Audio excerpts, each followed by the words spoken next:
about many things that has been happening around. Kwa watu ambao unawaona wakiwa juu leo, hawajafika juu kwa uwezo wao, wamefika juu manake tunaye aliyeshuka kwanza. Haleluya! Tunaye aliyeachana na ufalme wake, achana na kiti cha ufalme na akaamua kushuka. The Bible says anaposhuka aliaibishwa, anaposhuka aliteswa, anaposhuka aliumizwa, anaposhuka alimwaga machozi, anaposhuka nyama ya mwili wake iliumizwa, anaposhuka aliwekwa uchi kwa sababu ya yule mtu aliye chini hawezi kupandishwa juu. Nataka niwataarifu watu wa Mungu, hawezekani ashuke ubakie maskini, haiwezekani ashuke ubakie unahangaika, haiwezekani ashuke ubakie hausomeshi. Wakati anaposhuka chini, unanyanyuliwa kutoka chini unapandishwa juu. Hallelujah, hallelujah, hallelujah. God was challenging me that there are people when you wanna expect kupanda juu, lakini hawajaelewa, hawajafika pale juu kwa uwezo wao. Tunaye mtu ambaye ameumia zaidi kwa ajili ya kusababisha kwamba wewe ulioko chini uweze kunyanyuliwa chini ukipanda juu. Watu wengi mnaotuona tumepanda juu, hatujapanda juu kwa maarifa yetu, tumepanda juu kwa sababu aliye chini sana alitushikilia mkono akatupanguza. Na ndipo unasikia kila wakati wanasema in the book of Psalms chapter number 147 verses number 6, anasema Bwana usiniruhusu nifanane kama hao waangukao shimoni. Yani Yesu ameshaanguka shimoni, basi asiruhusu na wewe uanguke shimoni. Na hisi katika jina la Yesu, tuko na watu walitamani uanguke shimoni, hautaanguka katika jina la Yesu. Tuko na watu walitamani uishe upotee, hautaisha upotee. Wanapotamani kuanguka kwako, anakushikilia mkono, anakunyanyua juu, anakushikilia mkono, anakunyanyua juu, anakushikilia mkono, anakunyanyua juu, anakutoa kwa kitanda cha magonjwa, unaanza kutembea, anashika watoto wako, anawaingiza shuleni. Ni kwa nini? Aliyeshuka chini hakutamani kuwapata watu wakiwa chini. The Bible says atakaporudi wale waliozikwa makaburini watafufuka pamoja na yeye. Nisaidie kusema amina. Wale waliokufa wapo makaburini, atakaposhuka kurudi kwake mara ya pili, the Bible says wakati atakaporudi, tuko na wale atakakutana nao angani na tuko na wale waliozikwa makaburini, atainuka pamoja na yeye. Nilikuwa nasoma hiyo Biblia, inasema alipoinuka at the first time of his going to the grave, aliposhuka ndani ya kaburi, tuko na vitu vilifanyika. Alipofufuka, my Father, my God, there was a new experience. Wanafunzi wake wakajiuliza, ni kweli imetendeka? Wakamwambia wanafunzi wengine, ni kweli imetendeka. Tomaso akasema, siwezi nikaamini, lazima nione alama za misumari mikononi mwake, lazima nione alama ya mapigo katika mwili wake, lazima nitazame mwili wake nione umeishiwa maji. Yani Tomaso anasema haiwezekani, na kama amefufuka basi na mimi nimefufuka, na kama amesonga na basi mimi nimesonga. Ndio maana nasema alipokutana nao amefufuka, aliwaambia, sikilizeni watoto wa Mungu, masaa imefika, muende mningojee Yerusalemu, maana ninasikia ninawatia nguvu mpya, nitawatia nguvu mpya, nguvu ambazo sio za kawaida. Wachawi hawatawalemea, mikosi haitawalemea, vifo havitawalemea, misukuma haitawalemea, nitawaletea nguvu mpya. Ndio maana nasema Petro alikuwa ndani, huyo aliyesema simjui, walimwambia enenda uningojee Yerusalemu. Ni nguvu ndio hauna, ni kuamini ndio hauamini, enenda uningojee Yerusalemu.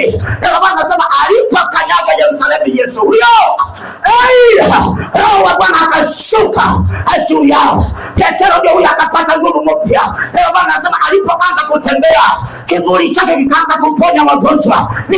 Amefufuka na unabii ndani ya Petro, amefufuka na nguvu ya miujiza ndani ya Petro, amefufuka na ndoa ya Petro, amefufuka na biashara ya Margaret, amefufuka na pesa ya Lydia, amefufuka na mavazi ya Patrick, amefufuka na mali ya Dorcas, amefufuka na vitu ambavyo ulikuwa unavitafuta. Ninatangaza leo amefufuka, vitu vyako vimefufuka. Nisaidie kusema amina. Nisaidie kusema amina nzuri. Nisaidie kusema amina nzuri. Tunao watu wanakujaribu kila kuchao, The Bible says tunavyo vitu vitatu ambavyo vilifanya watu wakashangaa ni nini inaendelea, ya kwamba huyo mtu amekuwa ni Yesu kuliko mtu wa kawaida, lakini tunataka tuelewe ni nini inaendelea. Biblia inasema kwamba aliposhuka chini, watu walisema bye bye, watu walisema kisha, watu walisema ameondoka, watu wamesema kisauti chake kimesahaulika, watu wakatangaza wakasema alikuwa mfalme, upande wake umeanguka. Inapendezwa na Mungu, hakuruhusu upande wake uanguke. Siku ya kwanza msalabani, siku ya pili ameondolewa, siku ya tatu kaburini, siku ya nne anafufuka. Wanashangaa tuliyemzika amefufuka. Tuko na uwezo huo unashuka ndani ya kanisa hili. Aliyezikwa amefufuka. Tuko na uwezo huo unashukia mtu siku ya leo. Pale umezikwa, tunatangaza kwa uwezo wa Roho Mtakatifu before masaa ya saa 6 uondolewe, uondolewe, uondolewe sehemu hiyo kwa nguvu za Jehova, uondolewe sehemu hiyo kwa nguvu za Jehova. Wamesherekea maanguko yako, atakuinua tena, atakunyanyua, atakusimamisha, atakuinua tena, atakunyanyua, atakusimamisha tena, atakunyanyua, atakusimamisha tena. Usiwe na wasiwasi yoyote. Haleluya, haleluya. Mwambie uliye naye karibu, usiwe na wasiwasi yoyote. Anayenyanyua watu chini yupo tayari na mkono wake. Haleluya. Naomba tusome pamoja katika kitabu cha 2 Kings chapter number 21. The storyline hii mtaipata. Napeana vitu vitatu ambavyo vinaonyesha somebody is experiencing an extreme, my father, an extreme grace. Mtu anatembea kwa neema ambayo sio kawaida. Wakati unapoanza kutembea kwa neema yenye sio kawaida, wako kwa boti juu, wewe unatembea kwa miguu yako kwa maji. Unapoanza kutembea kwa neema ambayo sio kawaida, mnaishi pamoja nao hapa Kibundani, mnaishi pamoja nao hapa Mkwakwani, lakini mtoto wako yuko Alliance School, kwa sababu neema unayotembelea sio kawaida. Umezaliwa nao katika kijiji kimoja, lakini wanasikia kutoka kwa uzao wako mtoto ametokea daktari. Wanashangaa nini imetendeka. Ni neema ambayo sio kawaida. Wakati neema ya kawaida inapoanza kushukia mahali penye wanahitaji makaratasi, unapita bila makaratasi, kwa sababu neema ile sio kawaida imekushukia. Watoto wa Mungu wanisaidie kusema amen. Wakati neema ambayo sio kawaida inaposhuka juu yako, watakutilia sumu kwa chakula. Mungu atasababisha isikumalize before ukanayo kwa daktari. Sikiliza mtoto wa Mungu, watakuwekea mitego njiani, barabarani, kwa sababu neema unayotembelea ndani sio kawaida. Gari litaanguka mara 7, lakini utatoka ndani mzima, kwa sababu unatembelea kwa neema ambayo sio kawaida.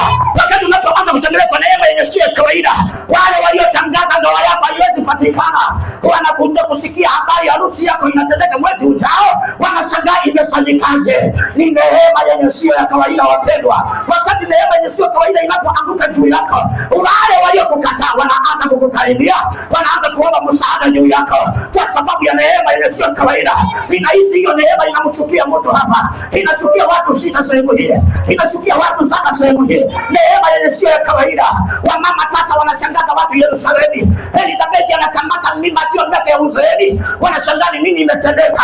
Kumbe neema sio ya kawaida imemshukia Elizabeth. Mtoto wa Mungu, sikiliza.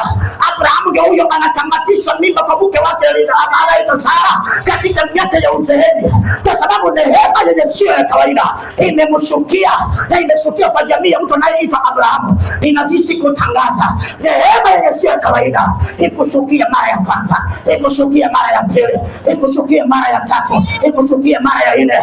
Wale waliokuzuia washangae, mbona unaanza kupepea, mbona umeanza kutambaa, mbona umeanza kupaa. Neema yenye sio ya kawaida ikubebe sasa. Haleluya, haleluya. Anatuahidi mtumishi wa Mungu, anasema nitawapatia mabawa, nitawatia kibali juu yenu, mtapata mabawa. Mnapoanza kupaa, hamtapaa kama ndege ya kawaida, mtapaa kama tai. Ina maana nguvu anaanza kupatia. Wanakutafuta ukitembea, watajaribu kukusalamia, wataona unapaa angani. Inaomba vitu vyako vianze kupaa, biashara yako ianze kupaa, ndoa yako ianze kupaa. Wanaoitafuta hapa ardhini wasipate katika jina la Yesu Kristo. Nisaidie kusema amina nzuri, nisaidie kusema amina nzuri. Point number 1, the Bible says Manasseh the wicked one yet repented as a king. Haleluya. Wakati neema ya kawaida inaposhuka juu yako, Mfalme Manasseh akiwa na nguvu ambazo sio za kawaida, mtumishi wa Mungu secretary, anafika mahali Biblia inasema kwamba Manasseh number one alikuwa ni mtu wa kutenda maasi, alikuwa ni mtu wa kuabudu miungu, alikuwa ni mtu wa kuua, alikuwa ni diviners, alikuwa ni mtu wa kupractice uchawi. Lakini the Bible says, and the grace of God came upon Manasseh. Hallelujah. Mtu ameua, damu zimetapakaa Yerusalemu, akiwa mfalme, ameangamiza watu wengi, lakini neema yenye sio kawaida ikamshukia.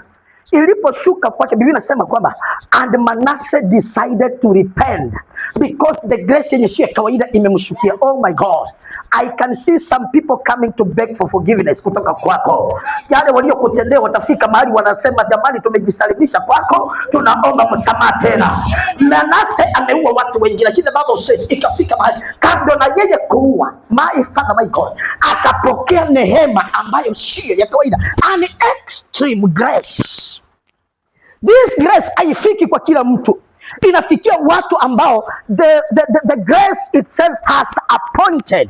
Biblia inasema inapokushukia anatuma malaika karibu na wewe kwanza, na anapotuma malaika karibu na wewe anafanya watu wote wenye karibu na wewe wa confirm whatever he is speaking about. I can hear a voice, the angel of the Lord is going to come this month. Before hii mwezi iishe, malaika ataleta ujumbe ambao watu wengine walio karibu na wewe watasema, ni Mungu ametenda, ni Mungu ametenda, ni Mungu amemfanikisha, ni Mungu amemsimamisha, ni Mungu amemuandaa. Usiangalie pale umetoka, nataka uangalie pale ambapo tunaenda. Mimi nikiangalia mahali penye nimetoka, siwezi simama kuhubiri saa hii, hainisaidii nikiangalia mahali penye nimetoka. Lakini nikiangalia kule ninaenda, pale penye nimetoka hapa nisaidii. Nataka nitangaze, mateso ya jana haitakusaidia, chuki ya jana haitakusaidia, ulioingia ya uchawi jana haitakusaidia, vinyama ulivyotembea navyo jana havitakusaidia. When the grace or the extreme grace come upon you, katika society yako watu wanaanza kuona kitu tofauti. Natangaza vitu tofauti juu yako katika jina la Yesu.